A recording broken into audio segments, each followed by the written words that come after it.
Interessante mesmo. Vamos lá.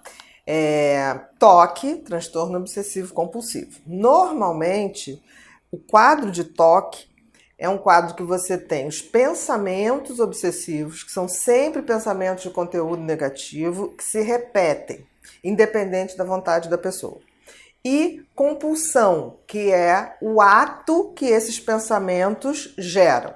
Então, por exemplo, um paciente que tem pensamentos de que ele está sendo contaminado, ele vai ter a compulsão de limpeza, de desinfecção. Esse é o quadro clássico.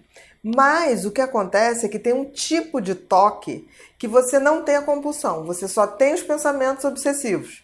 Ou seja, você tem os pensamentos ruins, recorrentes, e a própria compulsão é outro pensamento. Não é que não tem a compulsão, mas, por exemplo, eu posso ter um pensamento ruim de que algo pode atingir a minha família. Pode ser qualquer coisa ruim. Aí aquele pensamento fica se repetindo. O que essa pessoa faz? Ao invés de fazer uma ação, ela começa a fazer uma oração interna que eu não posso ver. Então são rituais que eles também são em forma de pensamento. Tanto que as pessoas não percebem. Que não percebem, porque é muito fácil diagnosticar uma pessoa com TOC quando você vê ela fazendo aquelas ações repetidas e você fala assim, gente, aquela pessoa ali tem uma mania, tem uma compulsão. E aí você um dia ela fala, não, eu faço isso porque um pensamento me incomoda e isso me alivia. Seja não pisar na faixa preta do piso de Copacabana, que é aquelas pedrinhas brancas e pretas alternadas, seja o que for. Agora, quando isso está só a nível de pensamento, quer dizer, é muito pior, né? É muito ruim, porque você não consegue ver, a pessoa não exterioriza, sofre muito mais, ela sequestra totalmente o pensamento daquela pessoa. Então, às vezes, você está convivendo com uma pessoa que tem pensamentos obsessivos e que tem rituais em forma de pensamento. Aí você fala com a pessoa não consegue prestar atenção no que você está falando, porque ela está fazendo os rituais. Muitos desses rituais são em forma de oração. Muitos desses rituais são, por exemplo... coisas vinculadas religiosas. Podem, muitos. E muitos são em contagem. Por exemplo, alguém falou uma frase, aí a pessoa soma que aquela quantidade de letras dá um número X, que é ímpar. Então a pessoa começa a contar de trás para frente até chegar num número par. Então são rituais complicadíssimos. E os pensamentos acabam ficando pensamentos totalmente comprometidos com essa tentativa de aliviar a angústia, o que só piora. A gente veio fazer um convite. Que tal fazer desse o maior canal de saúde mental? A gente conta com vocês. Para isso, curta, comente, compartilhe e acione o sininho. Então o TOC de pensamento acaba sendo muito mais exaustivo, acaba sendo aquele que desenvolve depressão muito mais cedo e mais grave. Que vai uma exaustão. Exaustão. Por quê? Então, eles sempre vão ter uma depressão muito mais cedo do que os outros, que têm TOC com rituais. E é muito mais difícil de tratar, porque quem tem TOC não gosta de falar que tem. Tem uma certa noção de que aquilo não é legal. Você traz coisas assim muito importantes que eu quero pontuar com você agora. Uma as pessoas acham sempre que o TOC só está ligado à ansiedade.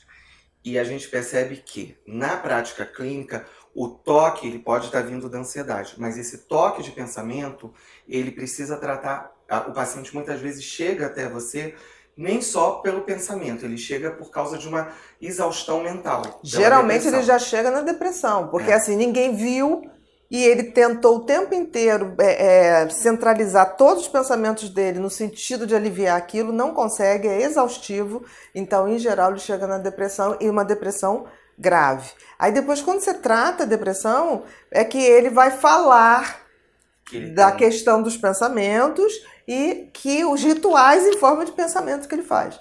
Então eu diria que é um dos sofrimentos mais expressivos que a gente tem. E é interessante quando você traz essa questão do pensamento, porque a maioria das pessoas, quando a gente fala em toque, transtorno obsessivo compulsivo, as pessoas associam a comportamento. Ah, aquela pessoa tem mania de limpeza. Ah, aquela que pessoa bate tem mania 3 de mexer. vezes, é que mexe, E ou na que verdade, pisca. aquilo ali é uma consequência Do do pensamento. pensamento.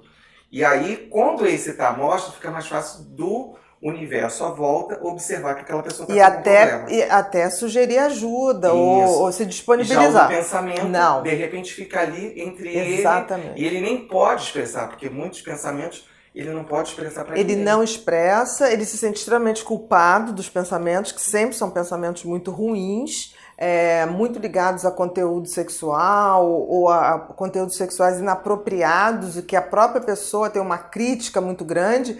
E um detalhe que tem no toque de pensamento: o toque é um transtorno muito difícil de ser tratado, a gente já sabe. O de pensamento, mais ainda. Por exemplo, a resposta medicamentosa ao toque de tratamento, a gente não vai dizer que é ínfima, mas é muito pouca. Muito pouca. E até a terapia também, porque a terapia cognitivo-comportamental, por exemplo, está muito em desfazer a compulsão. E a compulsão em forma de pensamento é mais difícil. Então Você tem que acessar aquilo ali. Eu diria que o tratamento ainda bem que a gente hoje tem a estimulação magnética e o neurofeedback, porque senão a gente teria, como há 10 anos atrás, um tratamento muito, muito ruim, o resultado do toque.